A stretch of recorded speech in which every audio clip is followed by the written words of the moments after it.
Okay, so thanks for everyone for coming out. We're going to start with some games submitted from people on YouTube. I don't know if you guys have seen the YouTube channel, but we're starting a new series where people submit the games to one of the emails. Ben, if you could link the email somewhere in this frame. It's down there. Down here? Yeah.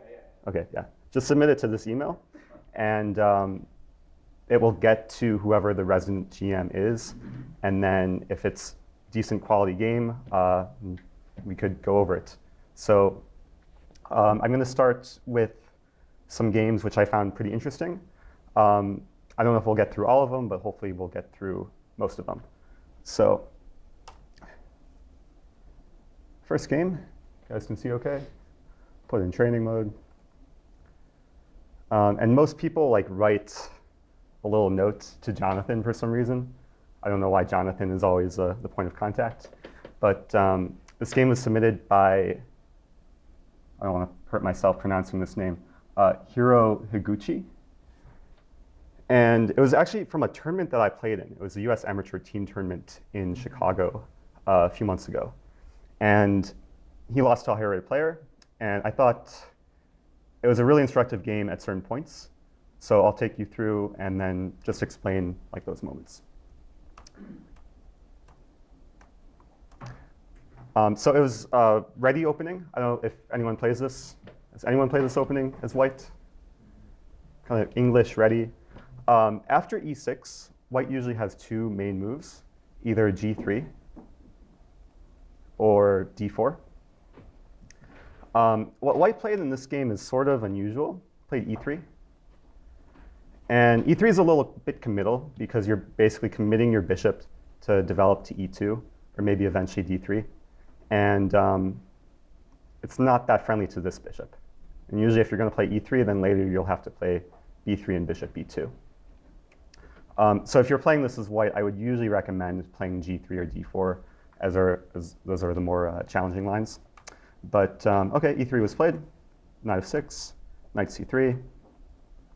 And I want to zoom forward to the middle game. Nothing too eventful happened.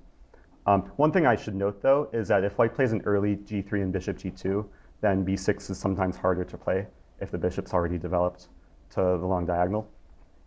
But in this case, black develops without too many problems.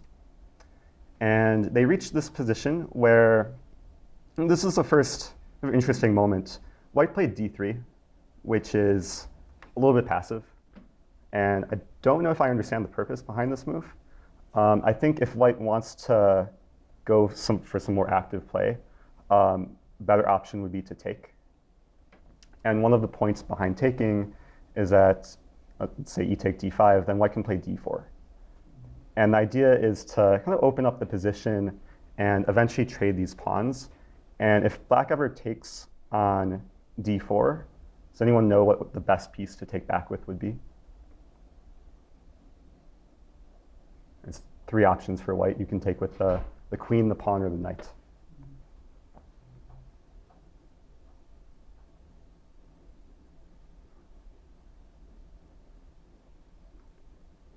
OK, we're going to take a poll. Who says take with the pawn? One person. Who says take with the queen? A couple people. Who says take with the knight? Most people. Yeah, I would take with the knight. I'll go through. If you take with the queen, then black can develop with tempo. Knight c6. You lose a little bit of time.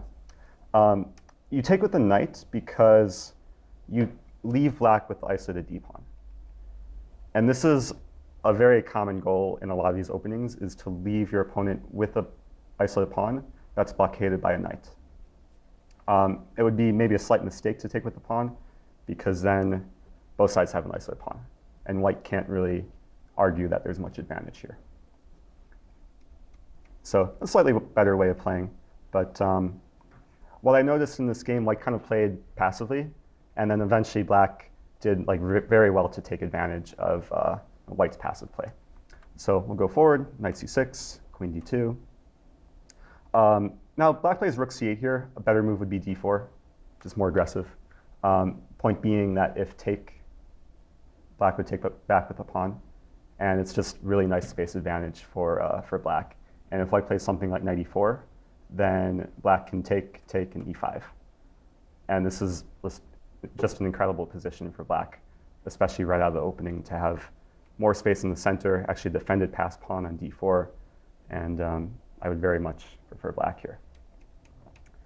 So what happened in the game? Black played a little slower, played rook c8, rook c1, queen c7, take, and now d4. So white's kind of going for the idea, which I said before, but he lost a little bit of time playing d3 and then d4. And because of that, black is able to get a bit more activity. Rook fd8. And here, I think white made a slight mistake. Played knight a4 right away.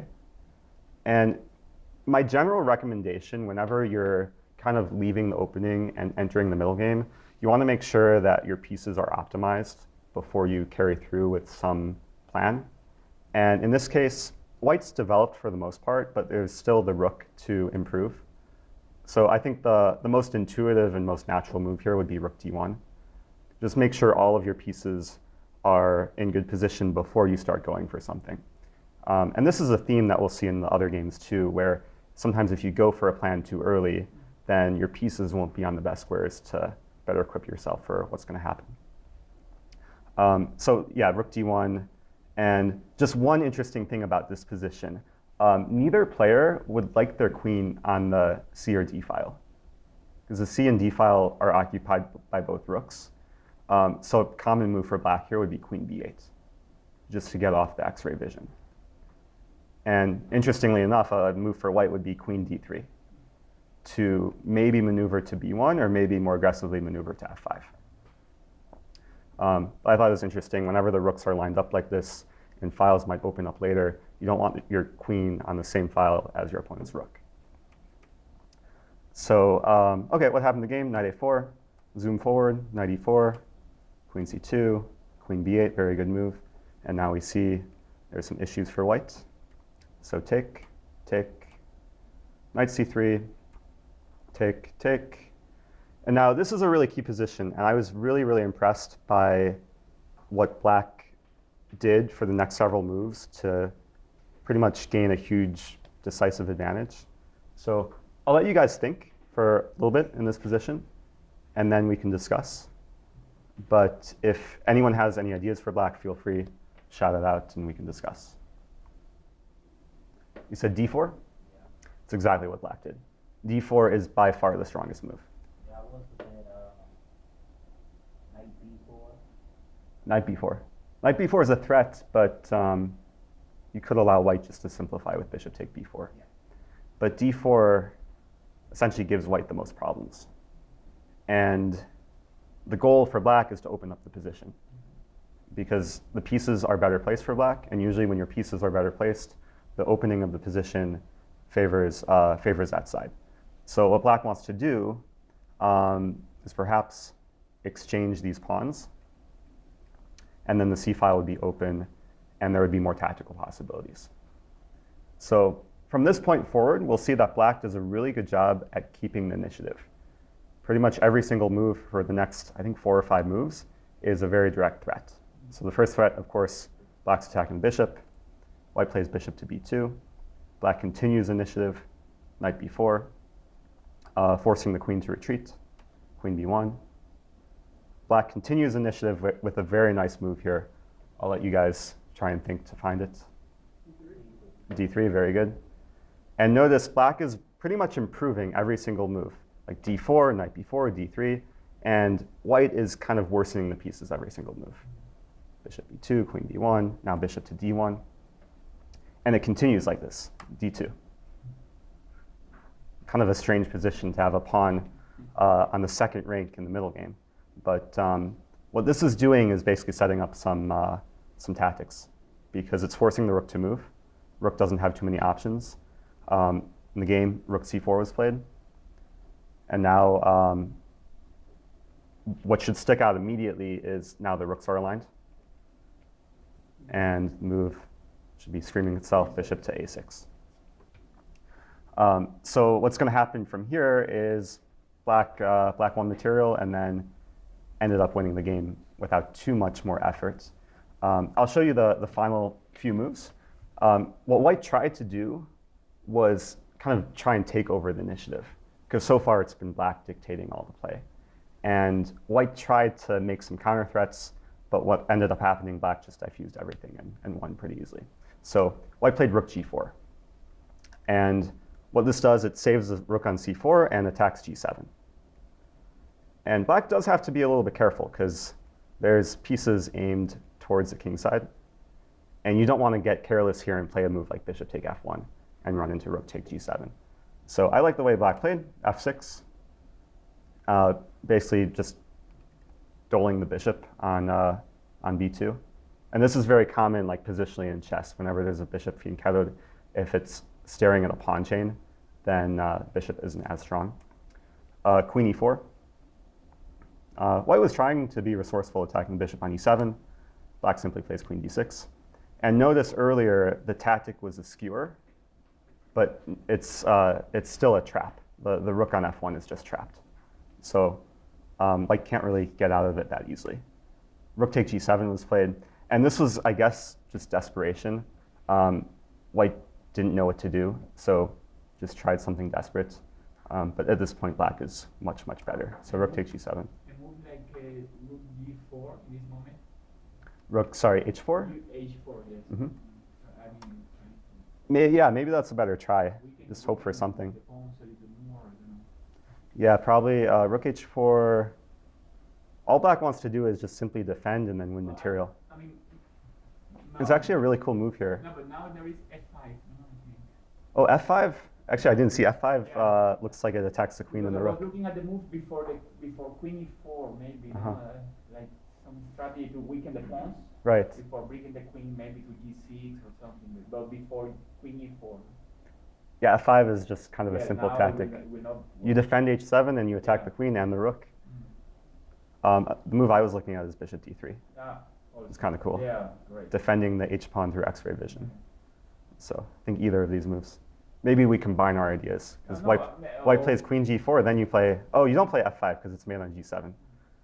But at least now the threat is diffused. Yeah. So yeah, I thought this was kind of, it started off kind of as a slow game. Both sides were playing slowly.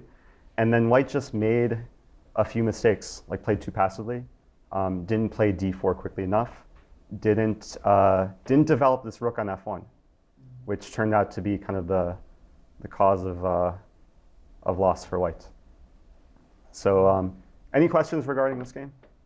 Other games, maybe a bit lower quality, where we'll try and focus more on specific moments that can be instructive.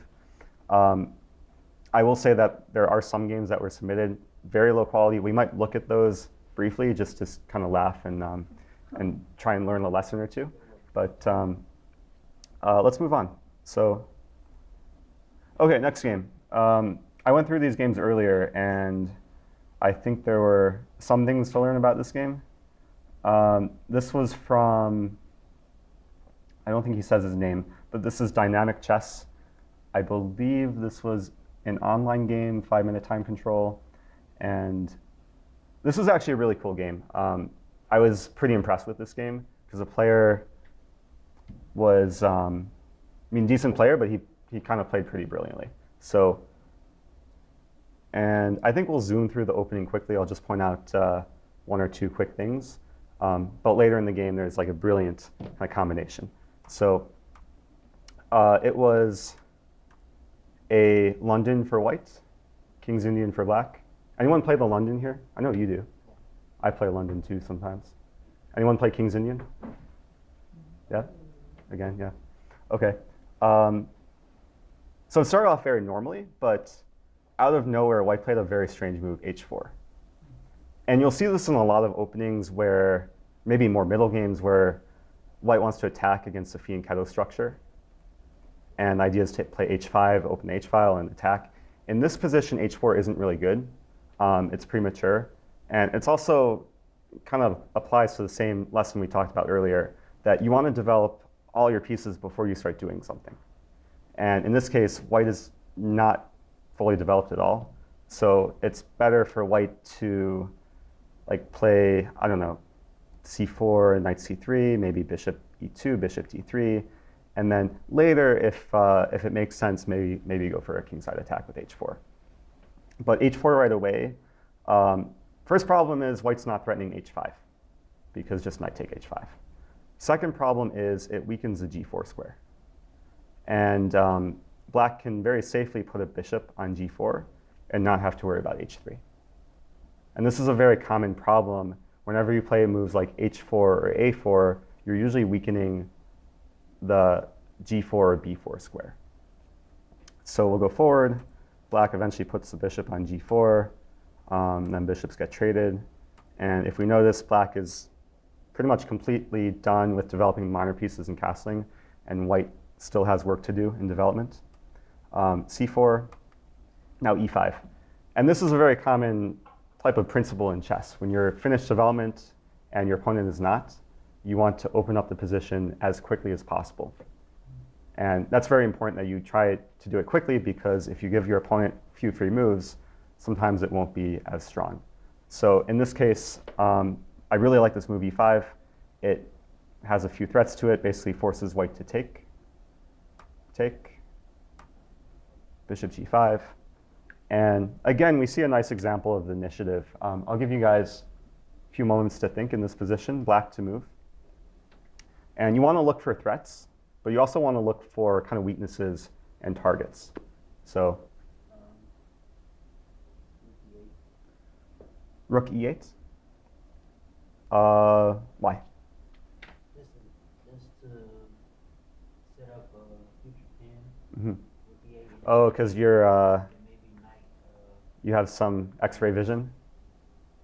Actually, rook e8, you're thinking about knight d4, right? Yeah. That's interesting. I would not have thought of that. That is an idea. I think it's a little slow. Knight b4 is a lot quicker. And knight b4, I think, is the strongest move, because you have basically two immediate threats. Yeah. And they're very direct, too. Knight c2, fork and win material. Knight d3, also take away white's castling rights. And this is hard to stop for white, because if you castle, your rook still gets trapped. Castle, knight c2. So the problem not only is a fork, but it's a trap. So white was somewhat resourceful here. White played knight to e4, going for counterplay, defends knight c2. So black continued naturally. Knight take d3, or knight to d3. King f1. And I want to give you guys another chance to think in this position. I was really impressed with the move that black played. So if anyone has any ideas, feel free. Yes? Yeah, feel free. No, sorry. I was thinking knight c1. Oh, knight c1. Ooh. Uh-huh. Oh, yeah, knight c1. Knight c1 you can play. I don't know if knight c1 does anything, though, because queen f6, or queen f3, attacking f6. Knight b2. Knight b2, and queen take. Oh, knight b2. Wow. You know what happens, I think, after knight b2, there is knight take f6. It's kind of an intermediate move. After take, you lose the knight. So knight take.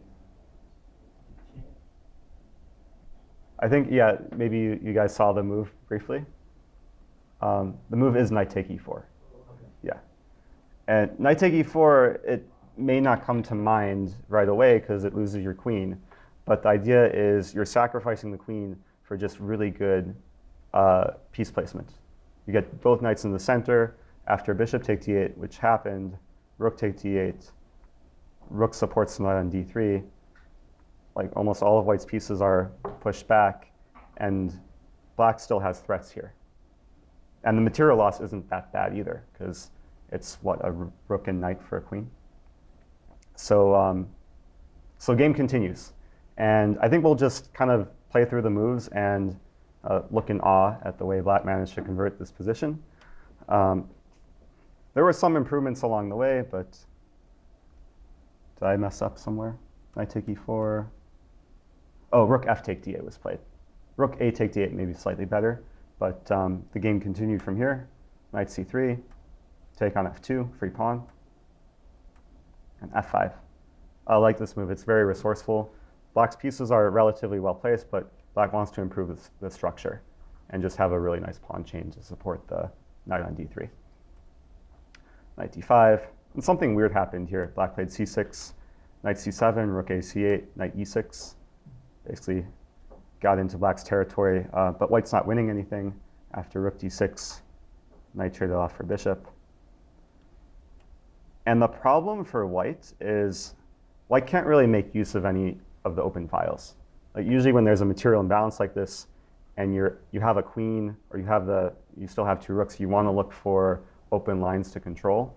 And here, white can't really activate any of the pieces, because black has more space, and black has control over so many squares in the position. And the knights do a great job of just simply defending each other, and kind of maximizing the number of squares that are controlled. So e4, b3, knight g4, h5. Nice thing for black, black also has time, so you can play moves like h5, and white can't really do anything in the meantime. And black is just perfecting the pieces.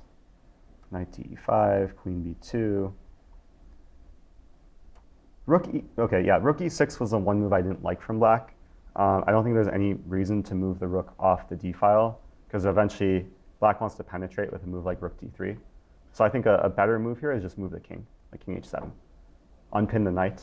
Now everything is pretty perfect, and you're ready to play rook d3 next. But OK, the game still ended pretty nicely. Black managed to get in. There's some moving around. This was a blitz game, so a little bit of moving around. Now we can see this position looks really fun. White has no source of counterplay. Like the queen would like to come in on this diagonal, but all the squares are controlled. And meanwhile, the rook combined with the two knights are really good at coordinating, especially like creating mating nets. And I was actually really surprised because I checked the engine. Black doesn't have a forced mate here. Looks like it should be made in a few more moves. But black did play a move, or kind of a sequence, which was simplified. Rook h1. Leave it to you guys. Black to move and win.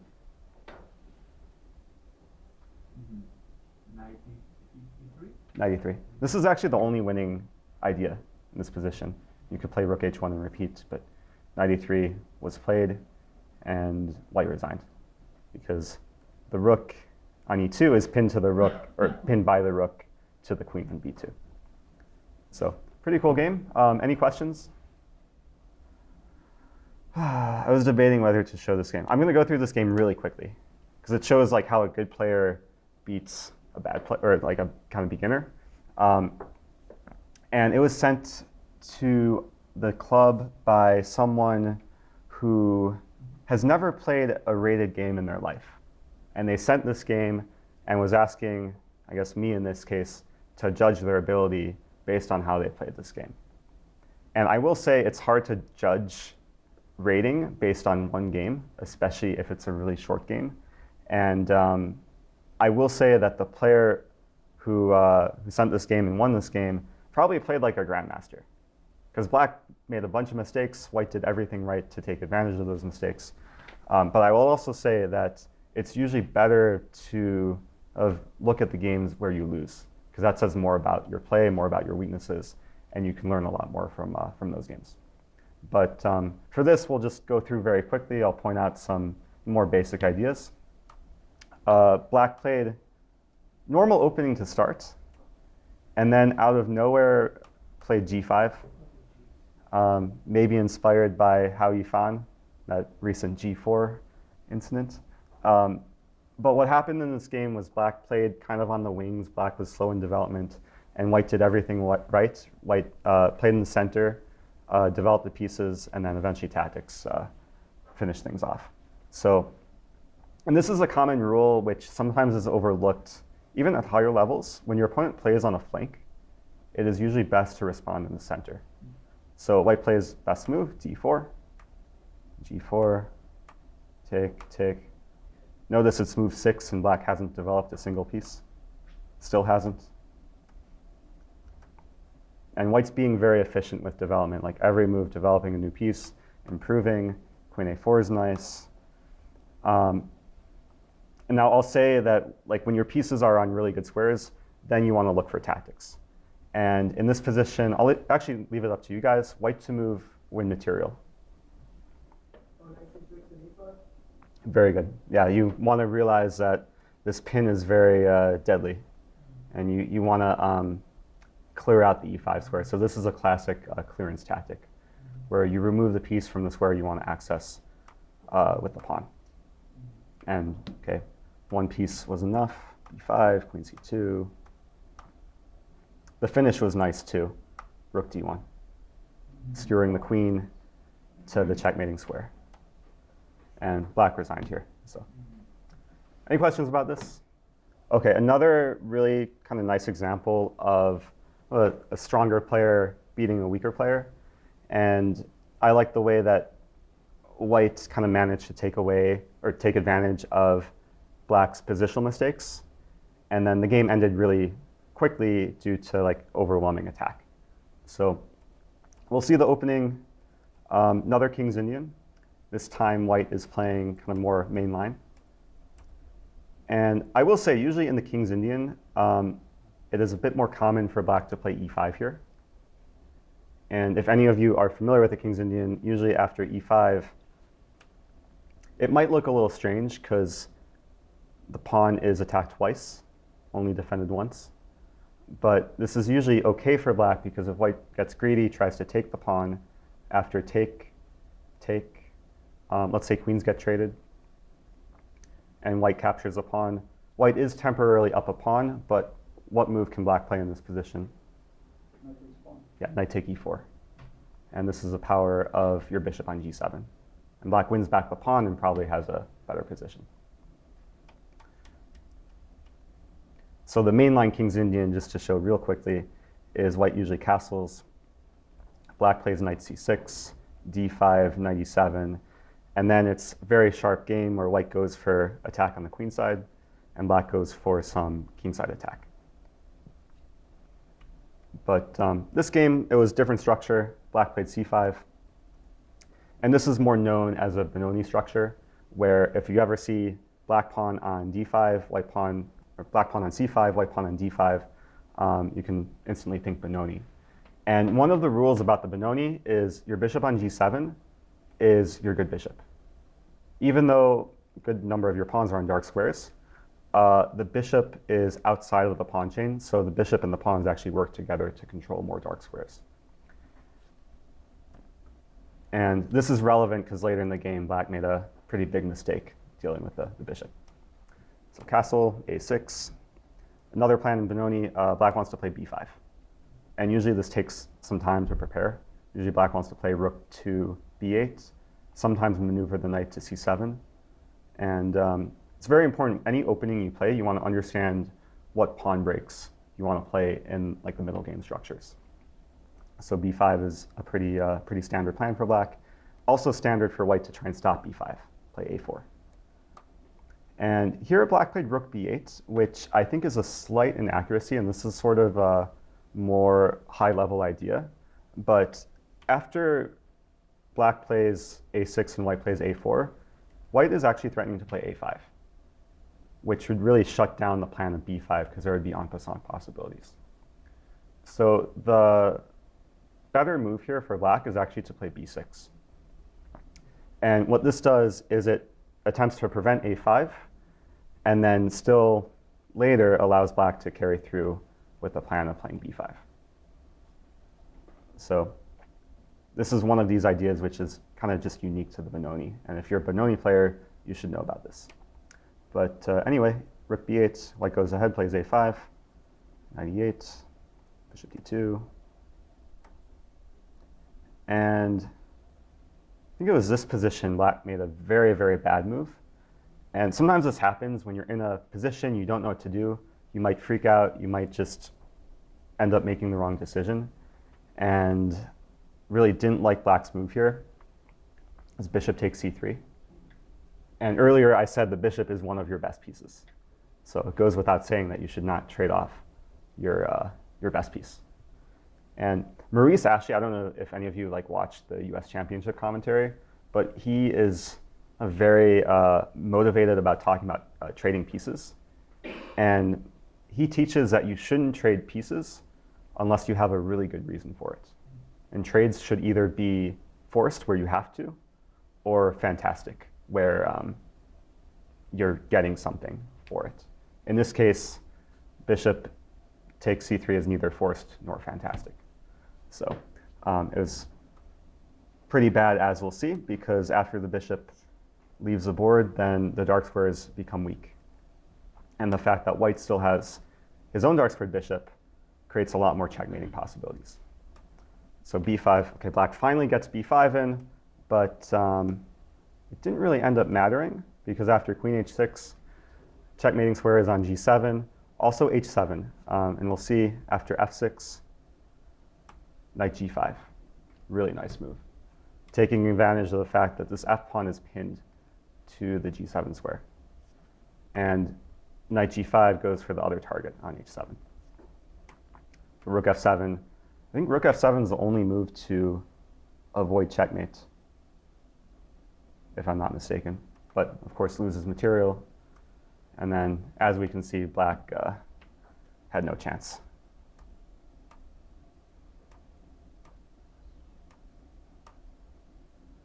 This is important too. If you're attacking and you're up material, usually you don't want to simplify by trading queens. Usually you want to keep the queens on the board. In this case, you keep the queens on the board because it's checkmate. It's made in two after here and take. So pretty cool game. I think there were a few lessons from this game. Any questions so far? So if I remember correctly, this game was a really nice attacking game from white. And earlier we saw a game where black made a very bad positional mistake, and that gave white a really nice attack. In this game, we don't necessarily see the same clear positional mistake. We really just see white building up a nice attack and then using a lot of initiative and tactics to his favor. Now, I will say there were blunders in this game, but we'll get to those. So it was a kind of Sicilian, started off as, I don't know what we call this. There's so many open Sicilian variations. Knight c6 isn't so popular. The most popular variation in Sicilian is Najdorf. After knight f6, knight c3, and a6. One of the issues with knight c6 at the higher levels is it allows white to play c4. And usually if you're playing black in this position, you want to start with knight to f6, attack the pawn, and provoke white to play knight c3. But as we'll see in this game, it left opening theory pretty early, because white took, take, bishop c4, knight f6. And actually I want to ask you guys a question. I want to ask about this move e5. So this looks like kind of an interesting move. I want to see if there's anyone here who would play e5 as white. Yeah. And if you say yes, you should have a reason. If you say no, you should have a reason. Yeah, Ken West. I would play it because I would have just castled and get the pieces out. Sure, you just want a castle, sure. OK. Anyone would play it? Well, you get your pawn back, obviously, bumped up his king side. And so pawn takes pawn, queen takes queen, king takes queen, then bishop takes So that's true. 2, f7. And when I first saw this position, I thought e5 was actually a pretty nice tactical idea. And now we'll get to that. But the idea white's hoping for is after take, you don't take on d8 immediately, but you play bishop take f7. Yeah, first, yes. And then you just win the queen, rather than just winning the pawn. Yeah. Um, Sorry. That's OK. But the problem, as you point out, with e5 is queen a5. And this is a very, very common Sicilian tactic for black, where usually early on, you should try and avoid putting stuff on the fifth rank, because whenever they have queen a5 check, it will usually be a double attack. So white didn't play e5. White played knight c3. And let's get to the more interesting moment. What white did was expand on the king side pretty early. And from this moment, we know it's going to be a very sharp attacking game. Opposite side castling. White wants to attack on the king side. Black wants to attack on the queen side. And if we just try and choose who we would rather be, I think most of us would prefer white. So white kind of has the jump start on attacking. And white is already ready to perhaps play g5 or maybe h4, h5. And we'll see white carry through with these plans pretty nicely. So starting with h4, queen a5, king b1. King b1 is kind of a Ben Feingold rule. Whenever you're castle queenside, he says always play king b1. And it's one of these typical moves where the king's just safer on b1. Sometimes you even go to a1 if there's pressure on the b file. Knight d7, and h5, bishop h7. Now we reach a moment where pretty much every move for the next 4 or 5 moves, white misses the easy material winning tactic. So I want to give you guys a chance to find it here. White to move, win material.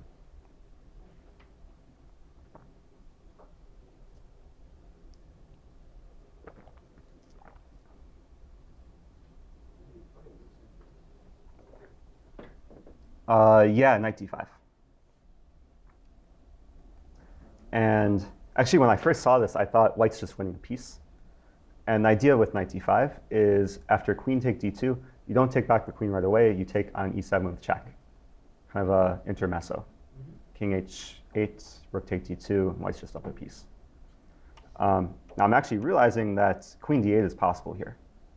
But this would still be good for white because after take, white wins the d6 pawn. And white's up a pawn with very, very good position. So this tactic, whenever the queens are lined up and there's a knight in the way and black's king is castled and there's a piece on e7, which seems like there's a lot of factors, but this is surprisingly common in a lot of variations in the Sicilian, especially in these opposite side castling variations. You want to kind of be aware of this pattern. Eric? Yep. Plus your queen is just undefended, so that makes it. Plus the queen, yeah. Always be aware of the pieces which are on pre, not defended in the position. In this case, the queen on a5, bishop on e7, even the knight on d7, they're all not defended. And that usually should give you some signal to look for tactics. So, okay, rook hg1, white's wanting to play g5. White can still play knight d5. Here it's even stronger because there's no queen d8. And white's just winning the bishop. But, okay, a3 was played. What about Queen e2 here, queen d2? after knight d5. Or queen e2, yes, queen e2. Oh, queen e2 here. And then later play bishop d2. Oh, later play bishop d2. Yeah. It takes time. Yeah. And you're giving black time to maybe attack you further. Maybe black has some idea of eventually c4 and rook c8. But knight d5 just wins a piece. So, okay, a3, questionable. And another common principle for a position like this is when there is opposite side castling, you want to try and shift the focus to the side where you're attacking. So for the last several moves, main focus has been on the queen side, which sort of favors black. But the good thing for white is that black didn't really ever get anything, and g5 eventually comes. And we get to this position where it's pretty sad for black on the king side. This bishop is useless in defending anything. And g7, again, we see this g7 square as a big target. Black had to play g6. And there's probably a few ways to win here. White just takes. And don't forget, actually, this bishop can be an attacker because there is X-ray vision. So if the c4 pawn ever goes away, bishop could be very effective. Wasn't it stronger, maybe queen not taking with the pawn, but Oh, queen h6? or yes, queen h6 or queen f6. Yeah, I think No, queen f6. queen f6 and then h6, right? Can black stop the mate on g7? I don't see any way to stop it. That looks pretty strong. I think white just wanted to open up the h file. And then kind of similar idea, but you're checkmating with the rook helping. Okay, white just had fun here. So many different mates in those final few moves. So yeah, we saw some pretty cool attacking games. Okay, so this was a game played. I even read the description here. I don't know if the guy says where the game was played, but there were a lot of sacrifices in this game, and a lot of mistakes made, but we'll walk through it. We'll try and at least be entertained. White played probably a not recommended version of the French defense. Main move here for white is d4. And white played bishop to c4, which is surprisingly one of the worst moves in the position. It's hard to think of worse moves, maybe king e2 or bishop a6, but bishop c4 is not a great move because it's kind of walking directly into what black wants to do.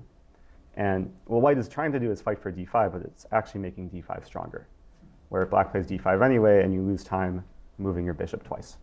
So after take, bishop d3. Okay, I think most of us see the problem with bishop d3. It blocks a d-pawn, which blocks a bishop. And this is very kind of painful for me to look at in these games where people put their pieces on squares like this on d3. Normally, bishop d3 is OK if the pawn's already on d4. But let's keep going. Knight c3, bishop c5, knight a4. So white's breaking a decent number of opening principles. Actually, most of the principles, he's moved the same piece twice with both the knight and the bishop, and also moving away from the center. Black played well, bishop d6, b3, let's zoom forward, rook e8, knight e2. And, oh, I think the guy commented in this position that is instantly reminded of the Ben Feingold rule. Never play f3. I think it costs white in this game because f3, even though it tries to fend off the bishop, it's really weakening to the king side. So bishop h5. Let's zoom forward. And this is really the start of just kind of some very unexpected moves. Bishop take h2. Probably not a move I would consider, especially given the way that white's been playing. White's been kind of putting the pieces on unusual squares. It probably makes sense for black to do something a bit more sound here and just complete development. Maybe play knight d7, maybe play c5. But bishop take h2, it's ambitious, but it's probably just bad because you're sacrificing a piece and you're not really getting any immediate play. But as we'll see in this game, it sort of paid off. So king take h2, queen d6. Black really got no attack. And bishop take f3. This is not a bad strategy for Bughouse, where you just sack pieces hoping you get enough pieces from your partner to checkmate. But in actual chess, when you sacrifice pieces like this, you don't get them back. So I guess what black was hoping for is to get a mate threat, which there is. Is there a mate threat? There is a check on h2. But it was not worth sacrificing two minor pieces for. And white defends, knight g3. Now it seems like white's position is really good. Given the way he played in the opening, he's up two pieces. His bishops are actually really well placed. He has some open lines to attack with. Seems like it should be very much in white's favor. And white was better for next several moves, responded to black's threats. Knight f1 defending h2. Rook h3, very fine. Rook take h7. We see the bishops and the rook coordinate very well. d4, take. So how many pieces has black sacrificed so far? The bishop on h2, the other bishop on f3, and now the pawn on d4. Knight df6, rook moves black. d8, c3. Rook take d4, another sacrifice. Now I had a friend in high school, it was like 2100. I don't know how he got to 2100, but his main philosophy in chess was sacrifice everything, it might be checkmate. And we're going to see this in this game. Just sacking everything, hoping for something good to happen. Knight d5. You can see white has significantly more pieces. What, up a rook and a bishop? Pawns are equal. But black's pieces are actually kind of scary looking. Bishop h7. Another pawn sacrificed. Now knight f2. Kind of scary looking move. And I want to see if anyone can find the right move here for white, because you do have to be careful. And white was not careful here. So white to move, how should you defend?